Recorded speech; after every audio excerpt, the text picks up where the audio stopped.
What we studied last time? Anyone explain me which concept we learned in the last lecture?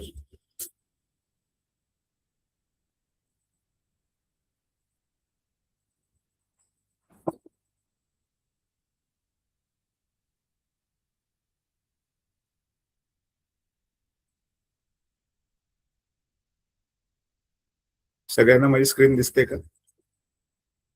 Yes, sir. Yes, sir. Yes.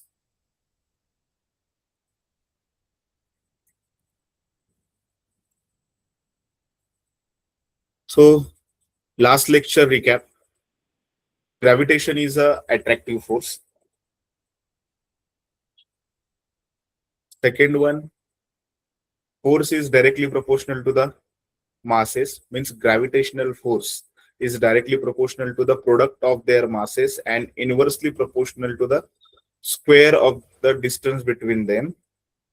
And G is a universal constant. What is the correct value of capital G? कोई answer दे सकता है इस question का?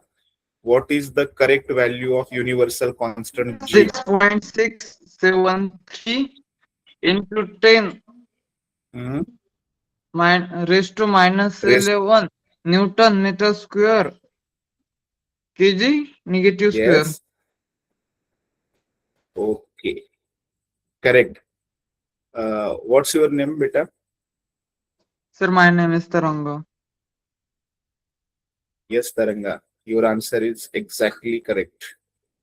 Absolutely correct. So after that, we take a few practice questions on gravitation.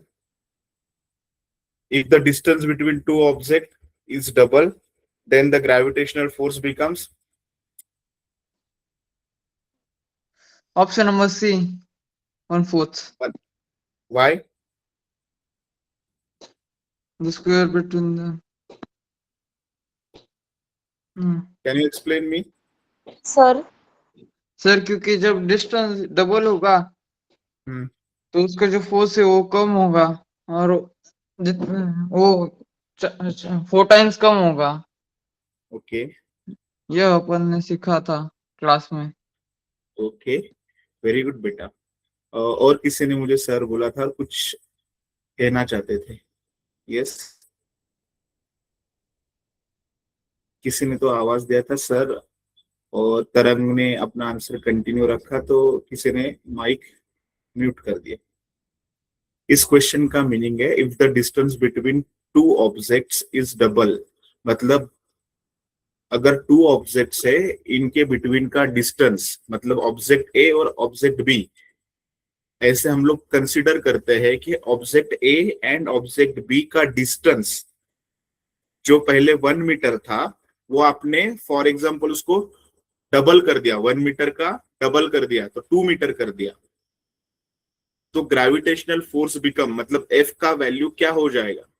तो F is inversely proportional to the distance square. अभी distance 1 metre था, आपने कितना किया? 2 मीटर, तो 2 का स्क्वायर करेंगे तो कितना आएगा? 4. तो F is inversely proportional to the 4, तो इसीलिए फोर्स जो होगा वो डिक्रीज होगा 1/4 टाइम्स. सो इसीलिए इसका आंसर है option number C. Next, what is the SI unit of G? Tarang ने पहले ही आंसर बताया था, न्यूटन मीटर स्क्वायर पर kg square, otherwise newton metre square kilogram raise to -2. Who discovered the law of gravitation? Sir Isaac Newton. Yes. Discovered first. Okay, yes. Sir Isaac Newton discovered the laws of gravitation. So ये हम लोग previous lectures में learn किए थे. अब next topic जो देखेंगे एक न्यूमेरिकल है, जो यूनिवर्सल ग्रेविटेशनल कांस्टेंट हम लोगों ने सीखा था, न्यूटन्स का ग्रेविटेशनल लॉ था, इसके बेसिस के ऊपर हम लोगों ने एक न्यूमेरिकल सीखना है. आपकी स्क्रीन पे क्वेश्चन है, वो आपको क्वेश्चन पहले रीड करना है, समझना है. मैं किसी एक को एक क्वेश्चन पढ़ने के लिए बोलूंगा, और इसका मतलब समझाना है आपको, उसके बाद ही हम इसका सॉल्यूशन देखेंगे। सो सबसे पहले क्वेश्चन समझो, देन एक्सप्लेन। हम लोग ग्रेविटेशनल टॉपिक सीख रहे हैं, उसमें यूनिवर्सल ग्रेविटेशनल कांस्टेंट की वैल्यू हम लोगों ने सीखा था, ग्रेविटेशनल लॉ सीखा था। फिर उसके ऊपर का एक न्यूमेरिकल है आपके सामने। अगर आपको ग्रेविटेशनल लॉ अच्छे से समझ में आया होगा तो ये क्वेश्चन आपको समझ में आएगा।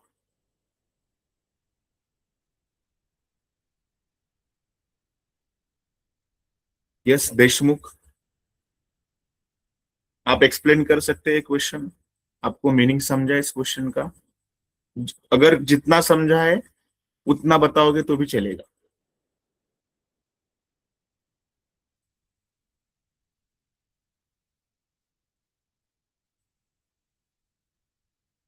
एनीवन? पाटिल, ऋतिक पाटिल? मेरे को समझ में आया। हाँ तो आप एक्सप्लेन कीजिए। महेंद्र और विराट जो थे वो 8 मीटर के डिस्टेंस पे बैठे हुए थे। जी। महेंद्र का जो वेट था वो 75 kg था और विराट का जो वेट था वो 80 kg था। ओके। और उन दोनों के बीच का ग्रेविटेशनल फोर्स बताना है। Okay, very good. सो यहाँ पे इस क्वेश्चन में बोला है, वेरी गुड बेटा, आपका नाम क्या है? मोहित। यस मोहित, आपका आंसर एग्जैक्टली करेक्ट था, आपने करेक्ट एक्सप्लेनेशन किया है। Mahendra and Virat sitting at a distance of 1 metre from each other. Mahendra yes. और विराट ये एक डिस्टेंस 1 मीटर के डिस्टेंस का गैप रख के एक जगह पे बैठे हैं। Their masses are 75 kg। Weight, weight जो होता है उसके ऊपर ग्रेविटी एक्ट होता है, तो ओके। वेट और मास में डिफरेंस होता है। सो यहाँ पे महेंद्र का जो मास है वो 75 kg है। जो आपने आपसे मिस्टेक हुआ, वो आपने बोला कि यहाँ पे उनका वेट दिया है, तो यहाँ पे वेट नहीं, यहाँ पे जिसके ऊपर ग्रेविटी एक्ट नहीं होता उसको हम लोग बोलेंगे mass. M into okay. G आएगा, एम इंटू जी आएगा तो वो वेट में कन्वर्ट हो जाएगा। मास इंटू ग्रेविटी, ग्रेविटी होता है 9.8, अगर इससे मल्टीप्लाई करेंगे वो तो वेट में कन्वर्ट हो जाएगा। इसीलिए हम लोग यहाँ पे मास में कन्वर्ट करेंगे। जस्ट मासेस, महेंद्र का मास है आपके पास 75 kg एंड विराट का मास है 80 kg। So what is the gravitational force between them? So इस क्वेश्चन में आपको क्या ढूंढना है और कौन सा लेटर ढूंढना है?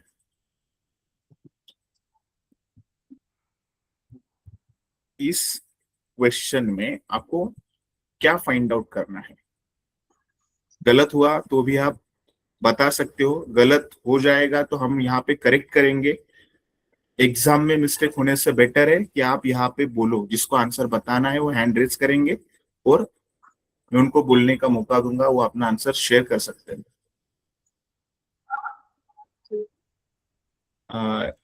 यस मोहित, आप म्यूट कर सकते हो।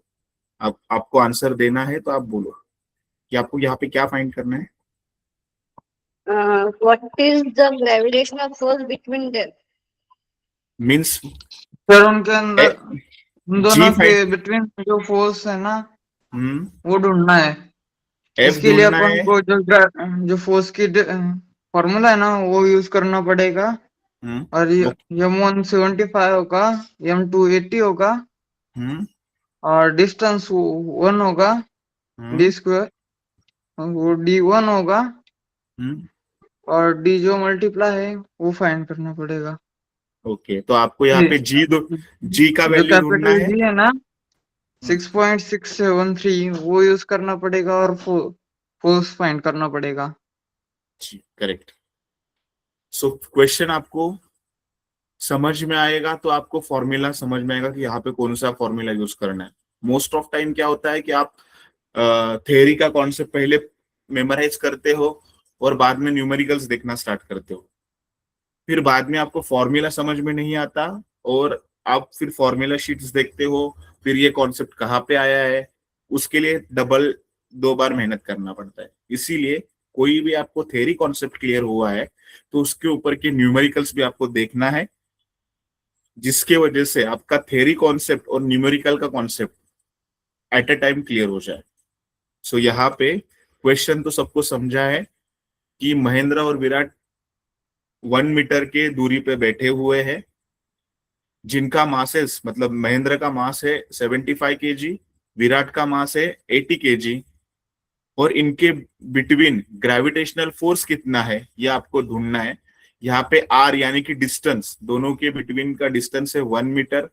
m1 मतलब महेंद्र का मास, m2 यानी कि विराट का मास जो यहाँ पे मैंने गिवन में लिखा है, और यूनिवर्सल ग्रेविटेशनल कांस्टेंट हर जगह पे सेम रहता है 6.673, बट न्यूमेरिकल सॉल्व करते समय हम लोग जी का वैल्यू डेसिमल पॉइंट के बाद 2 डिजिट तक ही फाइंड आउट करते हैं, इसीलिए हम लोगों ने यहाँ पे लिखा है 6.67 इंटू 10⁻⁻11 न्यूटन मीटर स्क्वायर पर kg square. So correct formula according to the Newton's law, हम लोगों ने फॉर्मूला सीखा है F is equal to G m1 m2 by R square यानी कि डिस्टेंस स्क्वायर। तो यहाँ पे जी का वैल्यू आपको सब्स्टिट्यूट करना पड़ेगा, जो आपने यहाँ पे मेंशन किया है। F इज इक्वल टू जी का वैल्यू है 6.67 इंटू 10⁻⁻11, m1 का वैल्यू है 75 kg, m2 का वैल्यू है 80 kg। सो यहाँ पे हम लोगों ने 75 और 80 का वैल्यू सब्स्टिट्यूट कर दिया। डिस्टेंस यहाँ पे दिया था 1 मीटर, 1 का स्क्वायर करेंगे तो आंसर 1 ही आएगा। यहाँ तक सबको क्लियर है? अगर समझ में आया है तो आप थम्स अप कीजिए। थम्स अप कर, हाँ यस। बार फिर से समझाइए प्लीज। कहाँ से? अरे एग्जाम्पल। आपने अभी ज्वाइन किया क्या बेटा? यस सर, अभी ज्वाइन किया है मैंने। ठीक है, तो आपके साथ रिकॉर्डिंग शेयर किया जाएगा, तब आप समझ लेना। एग्जाम्पल में एक बार शॉर्ट में दोहराता हूँ। यहाँ पे आपको बोला है Mahendra and Virat sitting at a distance of 1 metre from each other. Mahendra और विराट एक जगह पे बैठे हैं, जिनके बिटवीन, मतलब महेंद्र और विराट के बिटवीन 1 मीटर का डिस्टेंस है, और महेंद्र का मास और विराट का मास यहाँ पे 75 और 80 kg दिया गया है। आपको ढूंढना है इनके बिटवीन ग्रेविटेशनल फोर्स कितना एक्ट होता है। तो यहाँ पे आपको डिस्टेंस यानी कि आर यहाँ पे दिया है 1 मीटर, m1 का वैल्यू दिया है 75 kg यानी कि महेंद्र का मास, विराट का मास दिया है यहाँ पे 80 kg, एंड ग्रेविटेशनल कांस्टेंट जो हम लोगों ने प्रीवियस लेक्चर में पढ़ा था उसका कांस्टेंट का वैल्यू है 6.67 इंटू 10⁻⁻11 न्यूटन मीटर स्क्वायर पर केजी स्क्वायर।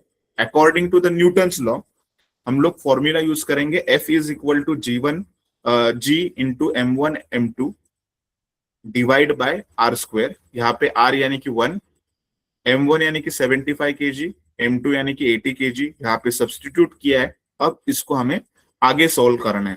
तो 75 इंटू 80 मल्टीप्लाई करते हैं तो हमें यह आंसर मिलता है 6.67 को मैंने एज इट इज रखा और 75 और 80 का मल्टीप्लीकेशन किया। 75 और 80 का जो मल्टीप्लीकेशन है वो आता है 6000, जो यहाँ पे मैंने मेंशन कर दिया।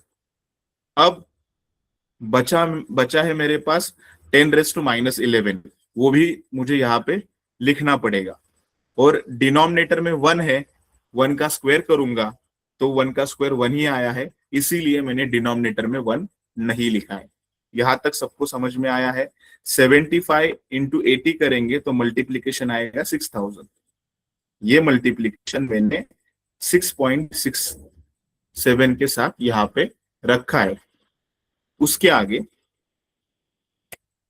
6000 का और 6.67 का मल्टीप्लाई करूंगा तो जो भी आंसर आया है वो आएगा 4000200। 6 से मल्टीप्लाई करने के बाद मुझे आंसर आया था यहाँ पे 4002। देन मैंने 30 यहाँ पे मेंशन कर दिए, और डेसिमल पॉइंट में जो डेसिमल पॉइंट यहाँ पे यूज किया है आफ्टर 2 डिजिट किया है, तो मैंने राइट साइड से 2 प्लेसेस छोड़ दिए और डेसिमल पॉइंट दे दिया। यहाँ तक किसी को डाउट है? यस। सर अपन ये जो पॉइंट, ये जो 6000 की जो 1000 वाला नंबर है वो कम करके 6 लिख सकते हैं ना? जो हाँ 10 रेज टू -11 है वो कम करके। हाँ, तो मैं आगे समझा फिर रहा हूँ। Yes okay. तरंग, मैं आगे समझा रहा हूँ। मैंने यहाँ पे क्या किया, 75 और 80 का मल्टीप्लीकेशन किया, जो आया 6000। आप इसको 6 इंटू 10⁻³ के पावर में भी लिख सकते हो, जो पावर कम करने के लिए इजी हो सकता है। तो फिर मैंने क्या किया, 6000 से मल्टीप्लाई करने के बाद 6 इंटू 67 का मल्टीप्लाई किया। आपके सामने नंबर आया है 4002000। अब 6.67 में 2 डिजिट के बाद डेसिमल पॉइंट है, इसीलिए यहाँ पे जो डेसिमल पॉइंट है राइट साइड से 2 जीरो मैंने छोड़ के डेसिमल पॉइंट दिया है। अब मुझे जो डेसिमल पॉइंट है वो 4 के बाद चाहिए, मतलब मुझे कितने डिजिट पीछे आगे जाना है, 4 डिजिट आगे जाना है। तो 10⁻⁻11 में अगर मैं 4 ऐड करता हूं, 10⁻⁴ ऐड करता हूं, तो ये मैं पॉइंट शिफ्ट कर सकता हूं आगे। तब जाके मेरा ये आंसर क्या हुआ, 4.00 इंटू 2 10 इंटू 10⁻⁻7 माइनस न्यूटन। समझा है आपको? यस यस ठीक है सर। समझा। जी। So the gravitational force between Mahendra and Virat is 4.002 into 10⁻⁻7। इसका मतलब समझा क्या आपको? ये 10⁻⁻7 है ना, इसका मतलब अगर मैं ये नंबर शिफ्ट करूंगा, मतलब 7 डिजिट में आगे चला जाऊंगा, यानी कि 0 पॉइंट, उसके आगे मुझे 6 डिजिट 0 लिखना पड़ेगा।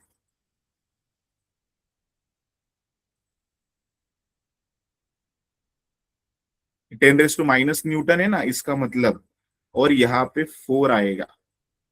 ये कितना वैल्यू हुआ, 0.0000004 न्यूटन। अगर मैंने पॉइंट 10⁻⁻7 मुझे नहीं लिखना है आंसर में, तब जाके ये आंसर इतना हो जाएगा। अगर इतना छोटा फोर्स रहेगा तो ये आपको फील हो सकता है क्या, ग्रेविटेशनल फोर्स? नहीं हो सकता, नहीं हो नहीं सकता। होता। हाँ, तो ये यूनिवर्स में, अभी याद आप रखना, अगर आप 11th-12th साइंस से करते हो तो वहां पे एक क्वेश्चन जरूर पूछा जाता है कि यूनिवर्स में सबसे वीकेस्ट फोर्स कौन सा है, तो आपको ग्रेविटेशनल फोर्स। ग्रेविटेशनल फोर्स ये आंसर बताना है।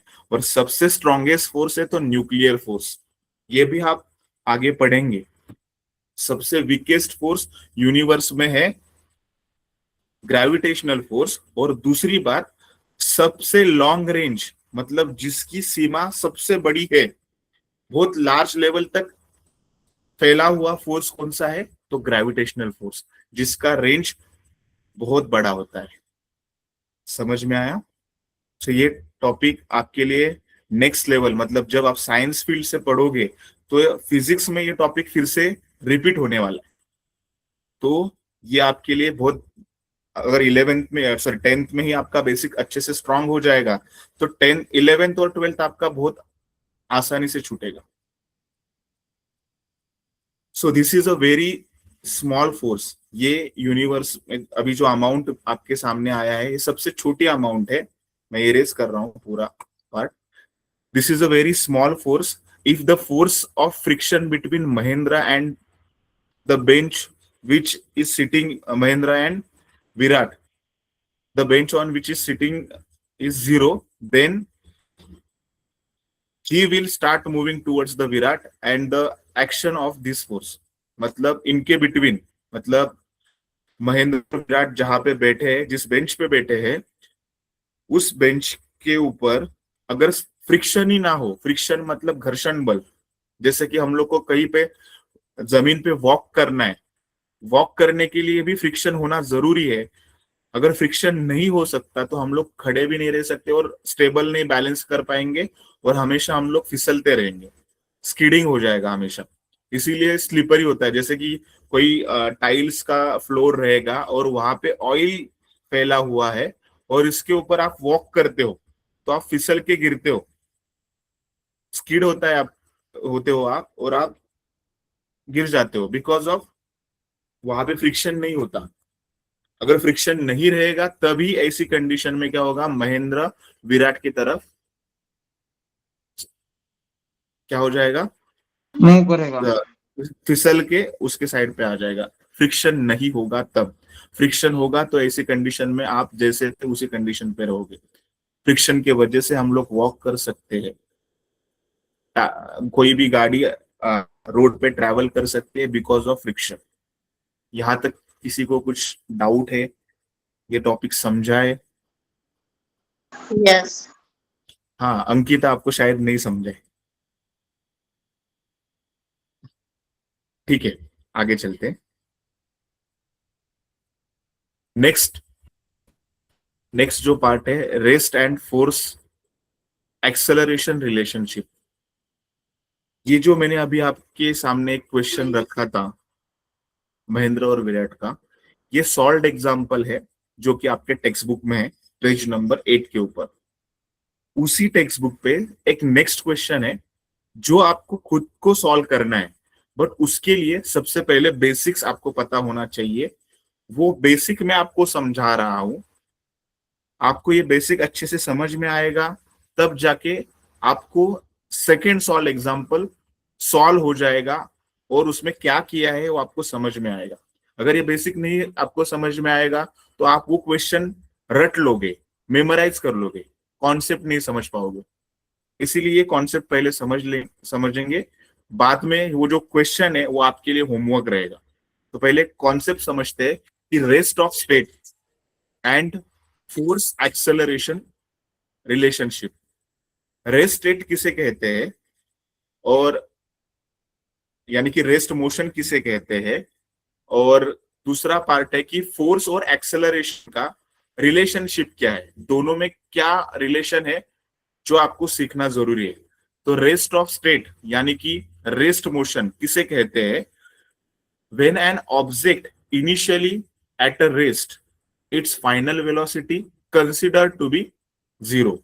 जैसे जिस पोजीशन में आप बैठे हो, रेस्ट पोजीशन पे हो, मतलब कोई भी ऑब्जेक्ट स्टार्टिंग से ही रेस्ट पोजीशन पे होता है तो उसकी इनिशियल वेलोसिटी कंसिडर की जाती है जीरो। जैसे कि घर का एक फैन है, स्टार्ट करने से पहले, मतलब बटन ऑन करने, स्विच ऑन करने से पहले वो रेस्ट मोशन में था या रेस्ट स्टेट में था, तो इसकी इनिशियल वेलोसिटी जीरो इंडिकेट की जाती है और उसको यू लेटर से दिखाया जाता है। इनिशियल वेलोसिटी को यू लेटर से डिनोट किया जाता है। ये टॉपिक हम लोग 9th स्टैंडर्ड में सीखे हैं। 9th स्टैंडर्ड का पहला lesson, laws of motion. Initial velocity U letter से इंडिकेट करते हैं, फाइनल वेलोसिटी वी लेटर से इंडिकेट करते हैं। तो इनिशियल स्टेट के लिए यू लेटर होता है। फोर्स एंड एक्सेलरेशन क्या होता है वो आगे देखेंगे। फोर्स एंड एक्सेलरेशन का रिलेशन क्या है, according to the Newton second law, उसको हम लोग मोमेंटम, वहां पे हम लोगों ने मोमेंटम का कॉन्सेप्ट सीखा था 9th स्टैंडर्ड में। अगर आपको याद नहीं है तो आप 9th स्टैंडर्ड का टेक्स्ट बुक एक बार देख लेना। अगर आपके पास टाइम नहीं है, आपने देखा नहीं है, तो मैं ये कॉन्सेप्ट शॉर्ट में एक्सप्लेन कर रहा हूं। According to the Newton second law of motion, acceleration produced in object due to the force applied to it. Sir ये इंग्लिश में था, मुझे कुछ समझ में नहीं आता है तो मैं एक्सप्लेन करता हूं। एक्सेलरेशन का मीनिंग होता है, सबसे पहले एक्सेलरेशन होता है त्वरण। त्वरण बोलते हैं हिंदी में, उसको प्रवेग बोलते हैं। कि एक्सेलरेशन मतलब क्या, स्पीड में होने वाला चेंजेस, इसको बोलेंगे हम लोग एक्सेलरेशन। मतलब रोड एम्प्टी था, आपने गाड़ी का स्पीड इंक्रीज किया, आपको जल्दी कहाँ पे पहुंचना था, तो acceleration means change in speed with respect to time. मतलब कोई भी एक ऑब्जेक्ट था, उस ऑब्जेक्ट के ऊपर आपने फोर्स अप्लाई करने के बाद उस ऑब्जेक्ट का स्पीड चेंज हो रहा है, यानी कि एक्सेलरेशन चेंज हो रहा है। तो एक्सेलरेशन का फॉर्मूला है A is equal to force upon m। Acceleration is equal to force upon M, ये फॉर्मूला है, ये आपको समझना है। एफ यानी कि फोर्स रहता है, एम यानी कि मास रहता है। किसी का माइक, मोहित आपका माइक म्यूट करो प्लीज, अगर आपको कोई नहीं। सो एक्सेलरेशन मतलब ये बेसिक फॉर्मूला हम लोगों ने ऐसे सीखा था 9th में, force is equal to mass into acceleration. अब यहाँ पे आपने क्या किया है, एक्सेलरेशन को राइट हैंड साइड में ही रखा है और एम को आपने एफ के साथ डिवाइड किया है। तो एक्सेलरेशन और फोर्स का रिलेशनशिप यहाँ पे आपको समझ में आया होगा। According to the Newton's law of motion, acceleration कब प्रोड्यूस होता है, कोई ऑब्जेक्ट के ऊपर आप फोर्स अप्लाई करते हो तब जाके एक्सेलरेशन प्रोड्यूस होता है। A is equal to force upon M. कोई भी ऑब्जेक्ट के ऊपर आप फोर्स लगाओगे तो उस ऑब्जेक्ट का स्पीड चेंज होगा, यानी कि एक्सेलरेशन वहां पे आ जाएगी। इसका एग्जांपल बता रहा हूं।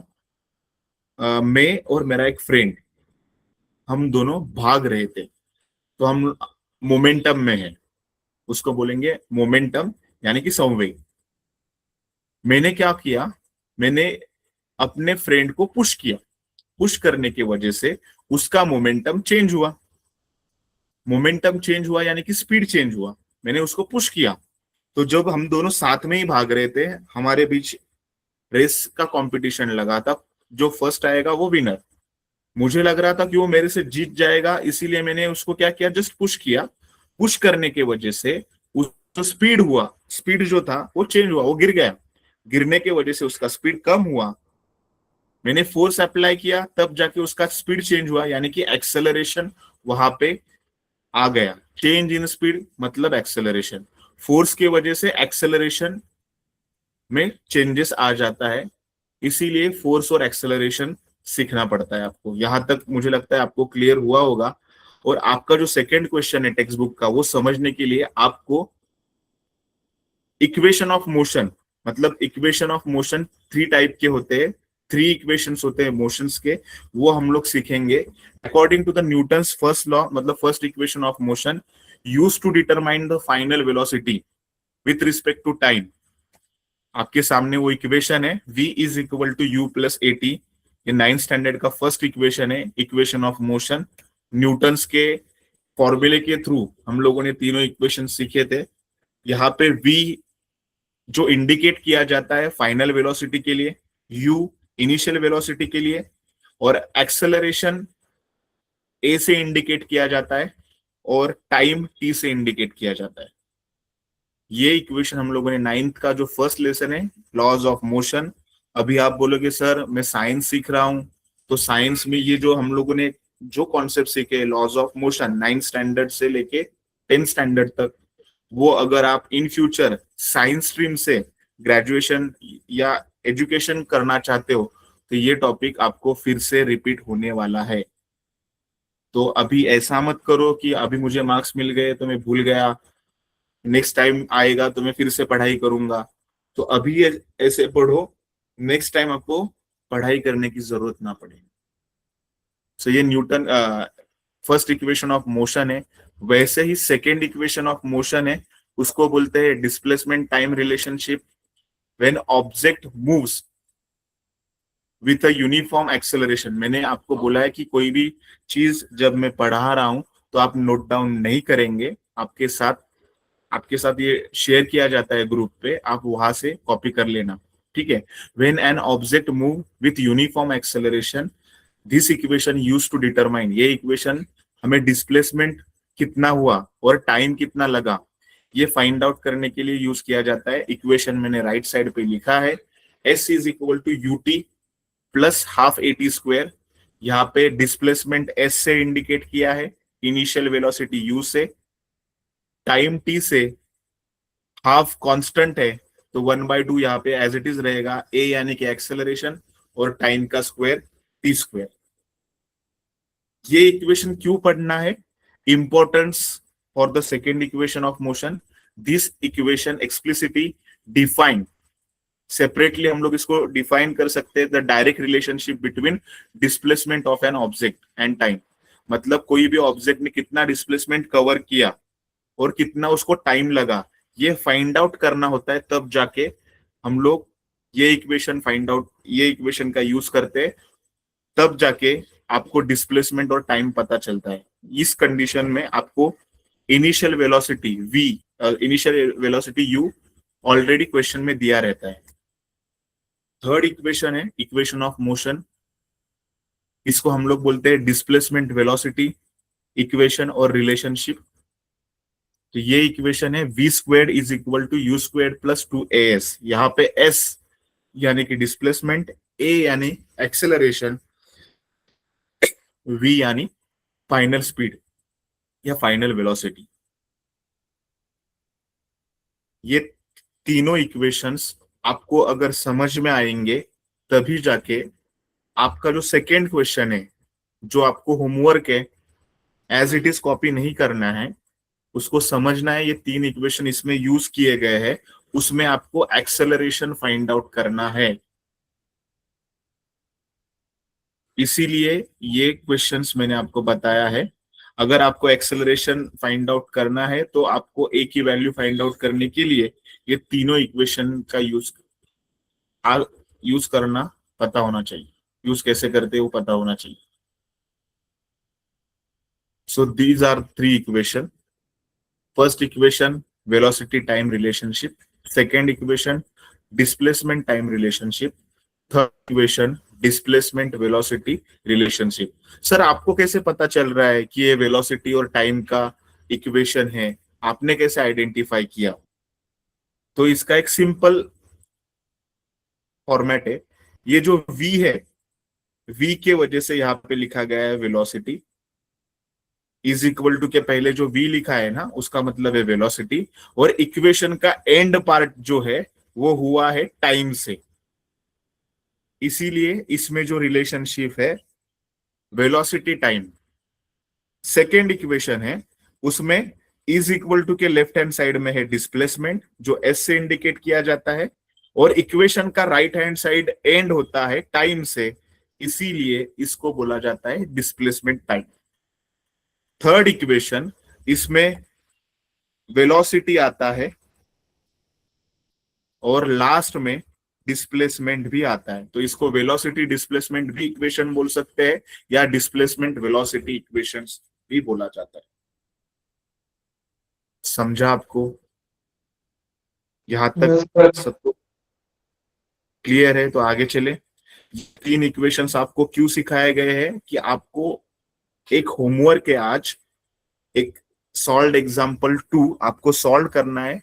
इस क्वेश्चन में ये तीनों इक्वेशन का यूज होता है। ये तीनों इक्वेशन हम लोगों ने 9th स्टैंडर्ड प्रीवियस ईयर में फर्स्ट लेसन में सीखे। बहुत गैप हुआ होगा, आप भूल चुके होंगे कुछ लोग, तो इसके लिए मैंने रिपीट किया है। इसका प्रूफ आपको जरूरी नहीं है, ये इक्वेशंस क्या होते हैं ये पता होना चाहिए।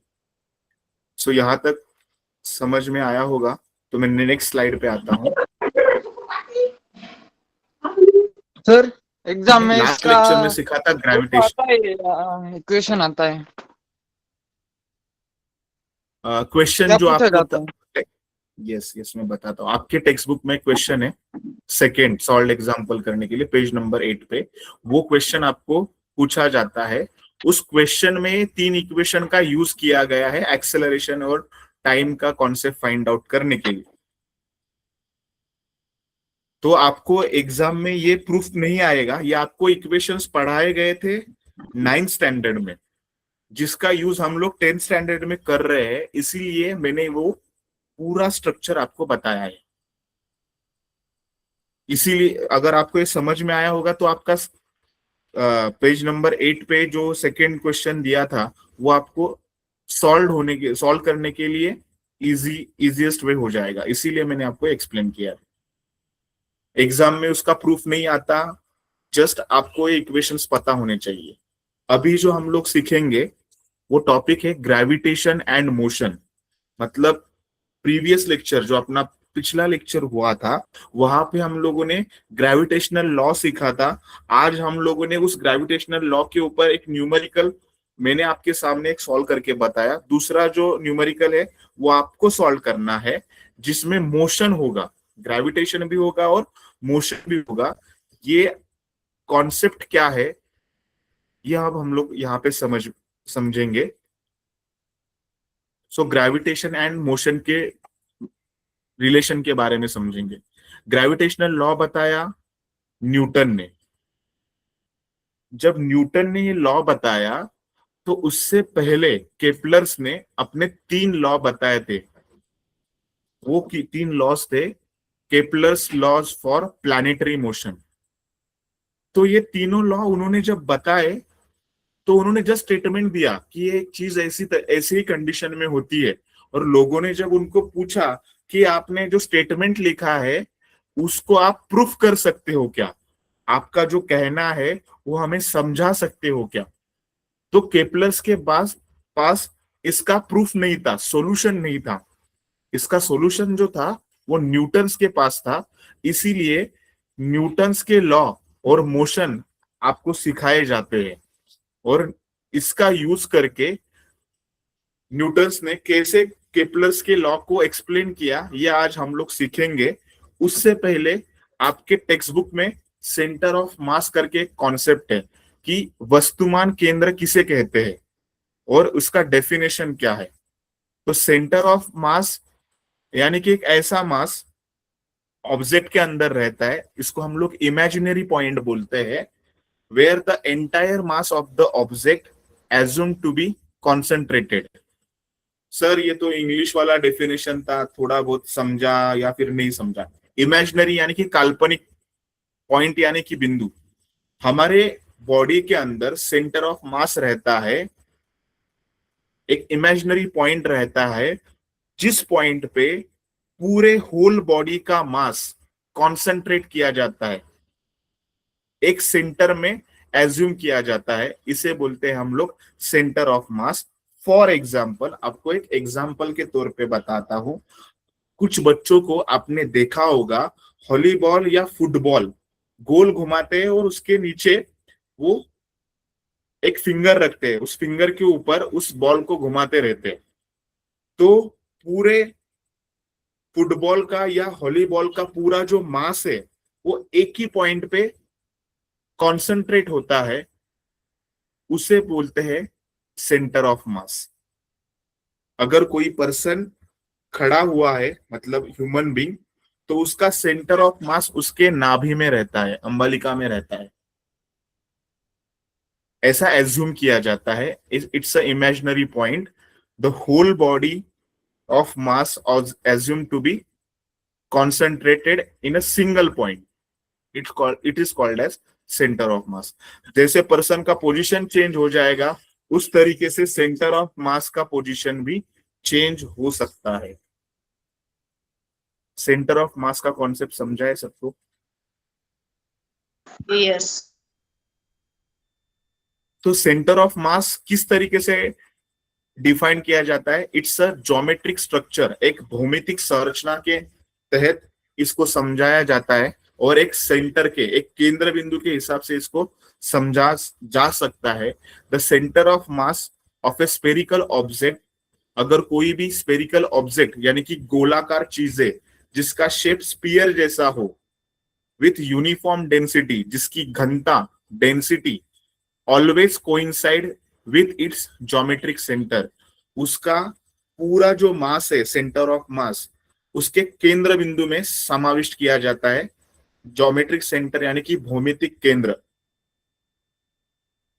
The centre of mass of any regular planar यानी कि 2 dimensional object of a uniform density lies at a centroid. अगर ट्रायंगल है, ट्रायंगल यानी कि 2 डायमेंशनल ऑब्जेक्ट, जो शेप स्क्वायर, ट्रायंगल, ये सब जो शेप है वो, और सर्कल, ये सब 2 डायमेंशन में आते हैं। तो इनका जो सेंटर ऑफ मास है वो सेंटरॉइड में फिक्स्ड होता है। ये आपको नोट करने की पॉइंट है। आपको यहाँ पे क्वेश्चन पूछा जाता है एग्जाम में, एसएससी बोर्ड में, what is the centre of mass, तो आपके पास डेफिनेशन होना चाहिए। The centre of mass of an object is defined as an imaginary point where the entire mass of an object assumed to be concentrated. इतना ही आपको answer लिखना है, एक नंबर के लिए पूछा जा सकता है, एक मार्क्स के लिए पूछा जा सकता है। सो यहाँ पे एक मैंने नोट करके पॉइंट लिखा है जो आपको याद रखने के लिए बेहद जरूरी है। व्हेन कैलकुलेटिंग ग्रेविटेशनल फोर्स, मतलब कोई भी टू ऑब्जेक्ट्स है, स्पेरिकल ऑब्जेक्ट है, स्पेरिकल यानी कि गोलाकार चीजें, गोलाकार वस्तुएं, उनके बिटवीन का ग्रेविटेशनल फोर्स हम लोग फाइंड आउट करते हैं। तो जो गोल चीज का सेंटर है, मतलब कोई स्पेरिकल शेप का जो सेंटर है, ऑब्जेक्ट है, उसका सेंटर पॉइंट से लेके दूसरा स्पेरिकल ऑब्जेक्ट है उसके सेंटर का पॉइंट, यहां से हम लोग एक लाइन ड्रॉ करेंगे।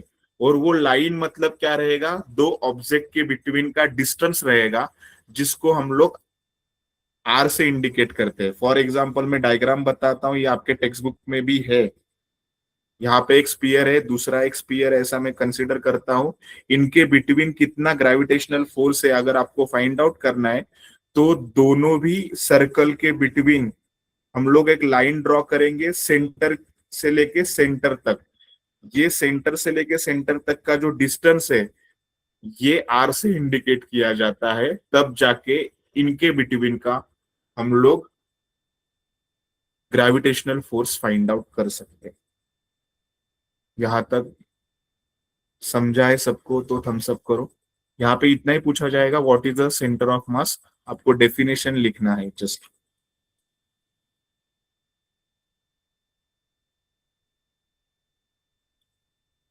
अब मेरा जो सेकेंड पॉइंट था ग्रेविटेशन एंड मोशन, तो ग्रेविटेशन एंड मोशन में हम लोग सेंट्रीपिटल फोर्स के बारे में सीखेंगे। तो सबसे पहले सेंटर ऑफ मास मैंने बताया, उसके बाद केपलर्स का ग्रेविटेशन से क्या लेना देना है, और ओशियन टाइड्स के बारे में आज हम लोग सीखने वाले हैं। ये सब ग्रेविटेशन के वजह से होता है। सो एक ग्रेविटेशन हर एक मोशन के लिए किस तरीके से इम्पैक्टफुल है ये हम लोग सीख रहे हैं। तो इसका नेक्स्ट पॉइंट है कि Kepler's law and inverse square law. Newton ने अपना इनवर्स स्क्वायर लॉ केपलर्स के लॉ के हिसाब से एक्सप्लेन किया था। तो how did Newton derive inverse square law?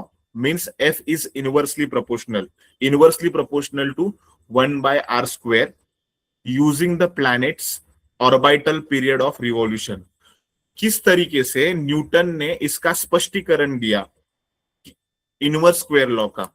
तो उसने क्या बोला कि मैंने जो इनवर्स स्क्वायर लॉ लिखा उसके लिए मैंने रेफरेंस लिया था केपलर्स का। तो केपलर्स का पहला पॉइंट ये था कि सभी प्लैनेट सन के अराउंड रिवॉल्व करते हैं, और सभी प्लैनेट के लिए जो फोकस पॉइंट रहता है, यानी कि नाभि पर जो सेंटर पॉइंट रहता है, वो सन होता है।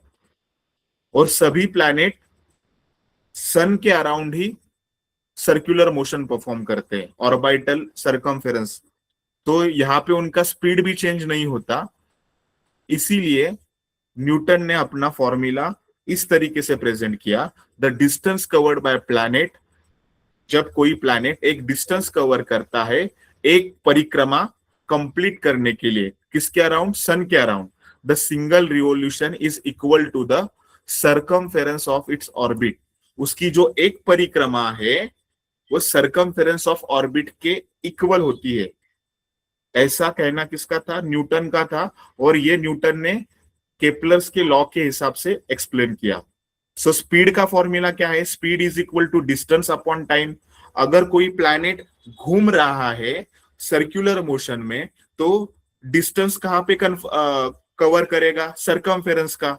सर्कमफेरेंस यानी कि सर्कल का पेरीमीटर, सर्कल का पेरीमीटर मतलब ही सर्कमफेरेंस होता है। तो ये डिस्टेंस अपॉन टाइम। तो वेलोसिटी, कोई भी प्लैनेट जितने स्पीड से ट्रैवल करता है वो यही स्पीड का फॉर्मूला यूज करता है, v is equal to 2πr/t। सभी प्लैनेट्स यही फॉर्मूला यूज करते हैं अपना स्पीड फाइंड करने के लिए। हर एक प्लैनेट का स्पीड फाइंड आउट करने के लिए यही फॉर्मूला यूज किया जाता है।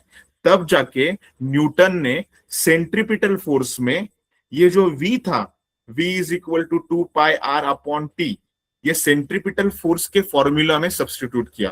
सेंट्रीपिटल फोर्स मैंने अभी सिखाया नहीं, नेक्स्ट पेज पे हम लोग वही सीखेंगे। तो सेंट्रीपिटल फोर्स का फॉर्मूला है, substituting this velocity v is equal to 2πr/t।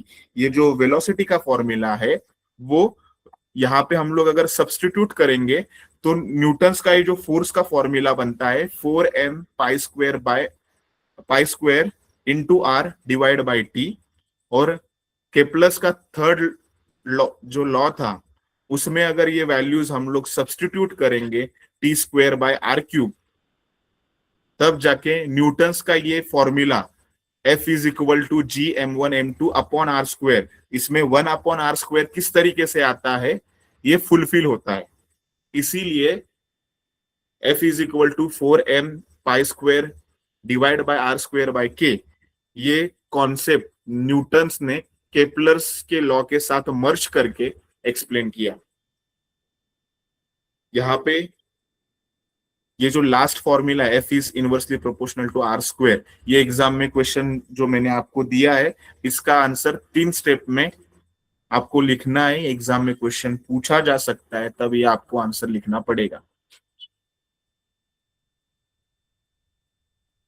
यहां तक समझा है तो मैं आगे चलता हूं नेक्स्ट स्लाइड पे। सेंटर ऑफ मास क्यों सीखना जरूरी है? सन के यहाँ पे अर्थ और एक मून का पिक्चर है। मून अर्थ के अराउंड रोटेशंस कंप्लीट करता है, एक रिवॉल्यूशन कंप्लीट करता है। तो यही डेफिनेशन आपके टेक्स्ट बुक में भी है, the centre of mass is the point which entire mass of the body assumed to be concentrated. For a sphere of uniform density, center of mass रहता है ज्योमेट्रिक सेंटर पे। और uniform circular motion क्या होता है ये भी आपको क्वेश्चन में पूछा जाता है कि यूनिफॉर्म सर्कुलर मोशन किसे कहते हैं। मतलब कोई भी पार्टिकल सर्कुलर पाथ में एक ही स्पीड से रोटेशन कंप्लीट करता है उसे हम लोग यूनिफॉर्म सर्कुलर मोशन कहते हैं। When an object moves in a circular path at a constant speed, a force acts toward the center.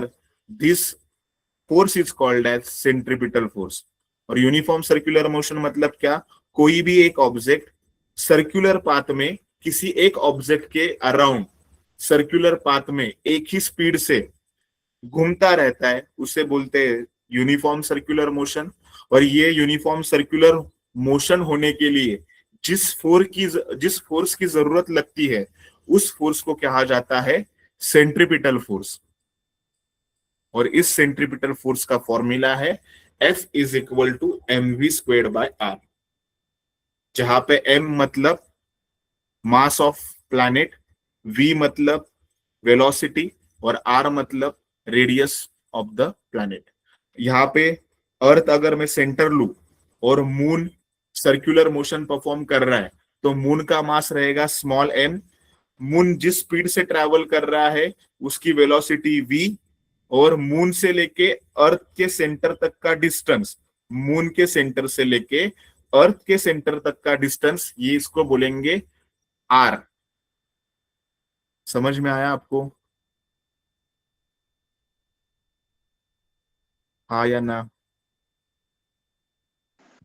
Yes sir. Yes sir. फिर नेक्स्ट जो लास्ट पार्ट है कि फर्स्ट हम लोगों ने सीखा कि gravitation and motion. So gravitation और मोशन एक कोरिलेटेड है जिसके वजह से केपलर्स के लॉ आपको पता चले। उसके बाद सेंट्रीपिटल फोर्स क्या होता है, सेंट्रीफ्यूगल फोर्स क्या पता चला।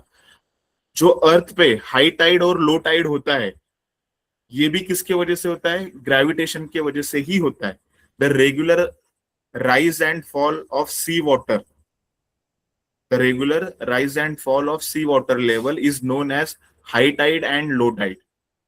मतलब जो सी का वाटर है यानी कि समंदर का जो पानी है जो कभी ऊपर चढ़ता है कभी नीचे की तरफ जाता है, जो ऊपर चढ़ता है उसको बोलते हैं हाई टाइड यानी कि भरती, मराठी में उसको भरती बोलते हैं। और पानी जब नीचे चला जाता है उसको बोलते हैं ओहटी, लो टाइड। सो पानी भरना या पानी नीचे खिसकना, ये हाई टाइड और लो टाइड किसके वजह से होता है? पता है क्या आपको? हाई टाइड और लो टाइड अर्थ पे किसकी वजह से होता है? मतलब समुद्र का पानी किनारे के बहुत क्लोज आता है कभी कभार, और कुछ टाइम बाद वो पानी किनारे से बहुत दूर चला जाता है। ऐसा कंडीशन को बोला जाता है हाई टाइड और लो टाइड। ये क्यों होता है? और यूजुअली हाई टाइड्स दिन में 2 बार, मतलब usually 2 high tides and 2 low tides occur in each day. एक दिन में 2 जगह पे हाई टाइड रहता है और 2 जगह पे क्या रहता है? लो टाइड रहता है। ये कंपलसरी होता है। कोई बता सकता है क्यों हो सकता, कैसे होता है?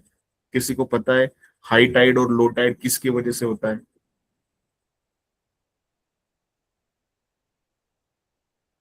आई थिंक मेरा क्वेश्चन नहीं समझा किसी को। समुद्राला येणारी भरती आणि समुद्राला येणारी ओहोटी कशामुळे होते? माहिती आहे का तुम्हाला? म्हणजे समुद्राचं पाणी वरती येणं आणि समुद्राचं पाणी खाली जाणं हे कशामुळे होतं?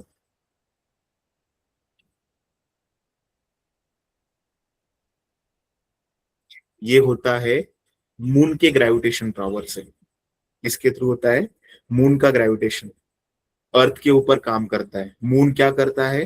अर्थ को अपने तरफ खींचता है। अर्थ क्या करती है? मून को अपने तरफ खींचती है। दोनों अपने जगह पे स्टेबल है, ऑर्बिट में फिक्स है, बट अपने एक्सिस पे घूमते रहते हैं। इसके वजह से अर्थ का फोर्स मून पे अप्लाई होता है, ग्रेविटेशनल फोर्स, और मून का ग्रेविटेशनल फोर्स अर्थ के ऊपर अप्लाई होता है। हम लोगों ने ग्रेविटेशनल लॉ पढ़ा है। Every object attracts every other object with a force which is directly proportional to the product of their masses and inversely proportional to the square of the distance between them। ये हम लोगों ने gravitational law सीखा है। इसमें बोला है कि यूनिवर्स में कोई भी 2 ऑब्जेक्ट होंगे तो पहला ऑब्जेक्ट दूसरे ऑब्जेक्ट को अपने तरफ खींचता है और दूसरा ऑब्जेक्ट पहले ऑब्जेक्ट को अपने तरफ खींचता है। ये जो खींचने की पावर है इसको बोला जाता है ग्रेविटेशनल फोर्स। ये ग्रेविटेशनल फोर्स ऑब्जेक्ट के मास के मल्टीप्लिकेशन यानी कि प्रोडक्ट के ऊपर डायरेक्टली प्रोपोर्शनल रहता है और इनवर्सली प्रोपोर्शनल व्यस्तानुपाती ये डिस्टेंस के स्क्वायर के बराबर रहता है। ऐसा हम लोगों ने स्टेटमेंट पढ़ा है। तो यहाँ पे अर्थ है, यहाँ पे मून है। तो मून क्या करता है? अपना फोर्स अर्थ के ऊपर एक्सर्ट करता है, और अर्थ क्या करती है? अपना फोर्स मून के ऊपर एक्सर्ट करता है। इसी वजह से आपको अभी पिक्चर में एक डायग्राम दिख रहा होगा, कॉजेस ऑफ टाइड। टाइड यानी कि भरती और ओटी, हाई टाइड लो टाइड आने की रीजन क्या है? कि मेनली कॉज यानी कि रीजन, कारण मून्स ग्रेविटेशनल अट्रैक्शन। मून्स का जो ग्रेविटेशनल फोर्स है ना, अर्थ के ऊपर 29% लैंड है और 71% वाटर है। तो अर्थ के ऊपर वाटर का लेवल हाई होने की वजह से जो मून का ग्रेविटेशनल पावर वाटर के ऊपर अप्लाई होता है, जिस साइड मून का फोर्स सबसे ज्यादा होता है वहां पे हाई टाइड रहता है। अभी देखो आपके सामने एक पिक्चर है, राइट साइड में मून है, ठीक है? तो जो ओवल शेप बना है, ओवल शेप मतलब राइट साइड पे पानी है और लेफ्ट साइड में भी पानी ऐसा फैला हुआ है, और नॉर्थ और साउथ, दक्षिण ध्रुव और उत्तर ध्रुव के ऊपर और नीचे वहां पे लो टाइड हुआ है। तो पानी जो फैलता है तो दोनों साइड इक्वली स्प्रेड होता है। हाई टाइड कहाँ पे होगा? जिस साइड मून का ग्रेविटेशनल फोर्स ज्यादा होगा वहां पे हाई टाइड रहता है। मून का ग्रेविटेशनल फोर्स सबसे कम होगा वहां पे लो टाइड रहता है। लो टाइड यानी कि ओहोटी, और हाई टाइड यानी कि भरती, मतलब पानी ऊपर चढ़ना उसको बोलते हैं हाई टाइड। पानी नीचे की तरफ जाना किसका? सी का। सी यानी कि समंदर का पानी किनारे के पास आना इसको बोलते हैं हाई टाइड। किनारे से दूर चले जाना इसको बोलते हैं लो टाइड। सो यहाँ पे मैंने एक्सप्लेन भी बोला है, water bulges towards the moon and also on the opposite to side of the earth. जिस साइड मून है उस साइड हाई टाइड है, और उसके अपोजिट साइड में भी हाई टाइड रहेगा। जिस साइड मून रहेगा, राइट साइड में मून है तो राइट साइड में हाई टाइड है, तो अर्थ के लेफ्ट साइड में भी हाई टाइड ही रहेगा। लो tides occurs at location approximately 90 degree away from the high tides region। समझाए यहाँ पे आपको, ये मैं फिर से एक्सप्लेन करता हूं कि आपके सामने अभी क्लियर एक ब्लैंक स्लाइड है। समझो यहाँ पे अर्थ है और यहाँ पे मून है, ठीक है। जो हाई टाइड रहेगा, मून जिस साइड में रहता है उस शेप में हाई टाइड होगा। Just minute.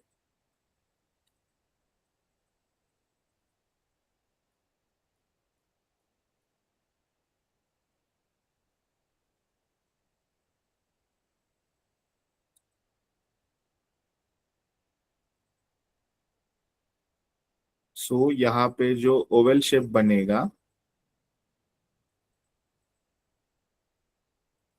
यहाँ पे हाई टाइड रहेगा, एच लिख रहा हूं मैं, और यहाँ पे भी एच लिख रहा हूं, यानी कि यहाँ पे हाई टाइड है। ये आपका मून है, एम यानी कि मून, ई यानी कि अर्थ। तो जिस साइड मून है उसके अपोजिट साइड भी हाई टाइड रहेगा। लेफ्ट साइड में मून था तो राइट साइड में भी हाई टाइड रहेगा, लेफ्ट साइड में भी हाई टाइड रहेगा। टॉप पोजीशन, ये ऊपर वाला पोजीशन, यहाँ पे लो टाइड, और बॉटम पोजीशन यहाँ पे भी क्या रहेगा, लो टाइड ही रहेगा। जिस साइड हाई टाइड रहता है वहां से 90 डिग्री आगे जाएंगे।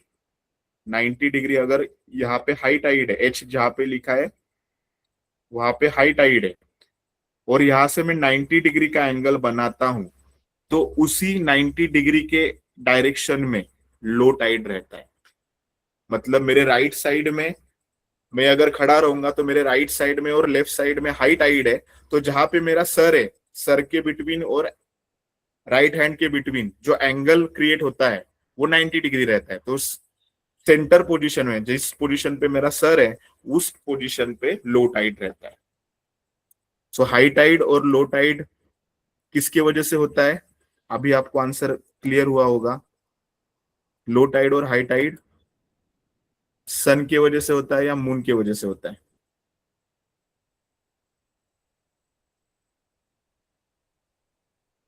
आपको क्वेश्चन पूछा है मैंने, आप बोलोगे नहीं तो मुझे समझेगा कैसे? लो टाइड और हाई टाइड मून की वजह से होता है, सन की वजह से नहीं। फर्स्ट क्वेश्चन जो आज हम लोगों ने सीखा है, पहला क्वेश्चन, आपको क्वेश्चन पढ़ना है और आंसर देना है। आपको क्या क्या समझा है आज का?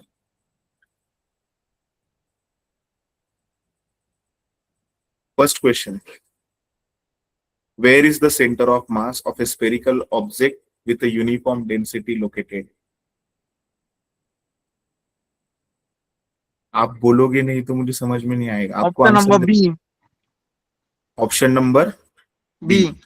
क्वेश्चन क्या है आपको समझा है?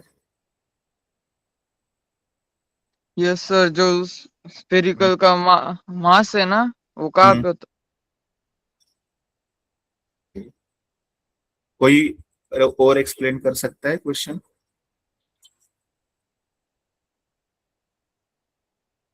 इस क्वेश्चन में पूछा है where is the centre of mass. Centre of mass यानी कि वस्तु का केंद्र मास कहाँ पे लोकेटेड होता है, जबकि वो वस्तु यानी कि ऑब्जेक्ट स्पेरिकल ऑब्जेक्ट होगा, तब उस स्पेरिकल ऑब्जेक्ट का सेंटर ऑफ मास किस जगह निश्चित किया जाता है? ऑप्शन सेंटर ए, में जाता है। सेंटर यानी कि स्पेरिकल के लिए ज्योमेट्रिकल सेंटर या ज्योमेट्रिक सेंटर ऑफ स्पीयर, ये आंसर करेक्ट है। पहला ऑप्शन था on the surface of the object, कोई भी ऑब्जेक्ट है उसके पृष्ठ भाग के ऊपर, मतलब सरफेस के ऊपर। अगर आपने फुटबॉल देखा तो फुटबॉल का सरफेस वहां पे हो सकता है, या फुटबॉल के सेंटर में, ज्योमेट्रिक सेंटर में, या फिर outer side of the object, object के बाहर कहीं पे भी, ऑन द आउटर साइड। तो यहाँ पे करेक्ट ऑप्शन है B, geometric centre of the sphere. Next question, what is the formula for the centripetal force acting of an object in a uniform circular motion?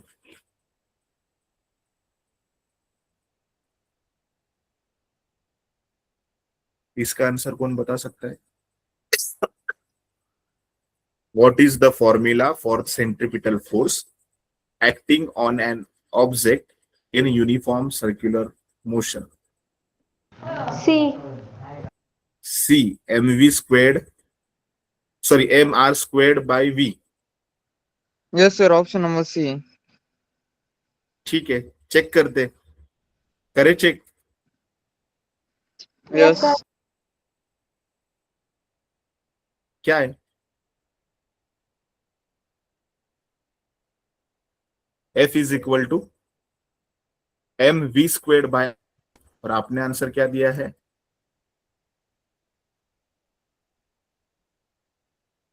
कौन सा answer correct है? Option B. Option B. तो आप सही से देखो, सही से ध्यान दो, शायद आज आपको बोर हुआ है। Third question, which of Kepler law did Newton use to derive inverse square law? Newton first law, second law और थर्ड लॉ।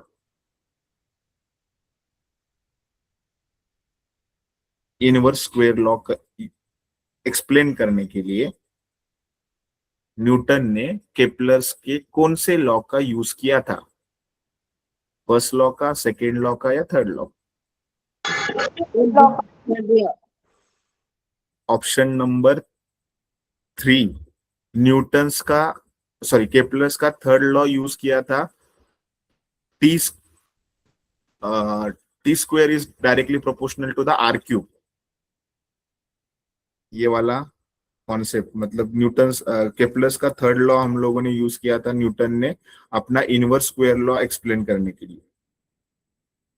चेक करते, एक्सप्लेनेशन पूछा जाता है, ये इंपॉर्टेंट क्वेश्चन था। केपलर्स थर्ड लॉ यूज किया था, फर्स्ट और सेकेंड नहीं है।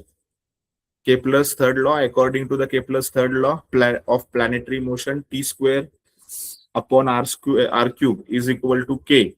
सो न्यूटन ने केपलर्स के थर्ड लॉ का यूज करके उसका इनवर्स स्क्वायर लॉ का एक्सप्लेनेशन दिया था। अब ये तो आंसर आपको पता होना चाहिए।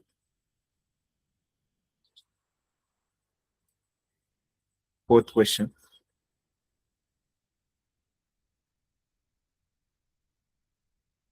high and low ocean tides are primarily caused by the gravitational attraction of which body? So कौन से ऑब्जेक्ट की वजह से हाई टाइड और लो टाइड आता है ओशियन में? The moon, option number A. The moon, correct.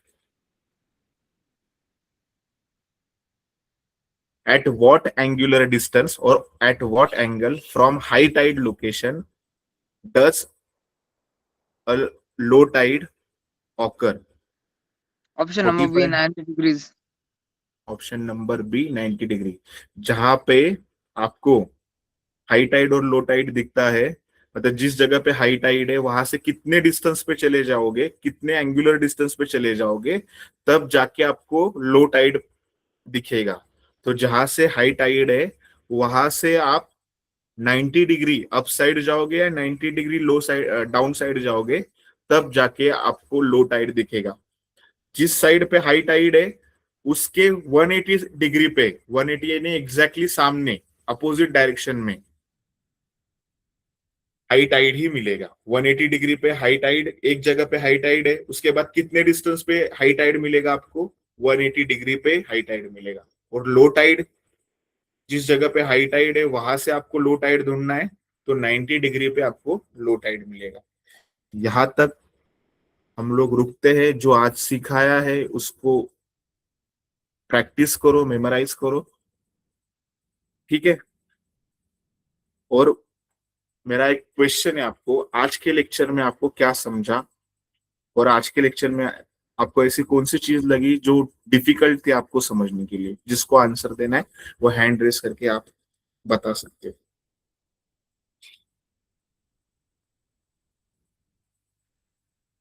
मैं आपसे पूछ रहा हूँ, पिछले 20 मिनट से मैंने 3-4 क्वेश्चन पूछे, मुझे तरंग का ही आंसर आ गया, बाकी किसी ने कुछ एक्सप्लेन नहीं किया। आप बात नहीं करोगे तो मुझे समझ में नहीं आएगा कि आपको समझा है कि नहीं समझा। गलत हुआ तो भी चलेगा, हम लोग करेक्ट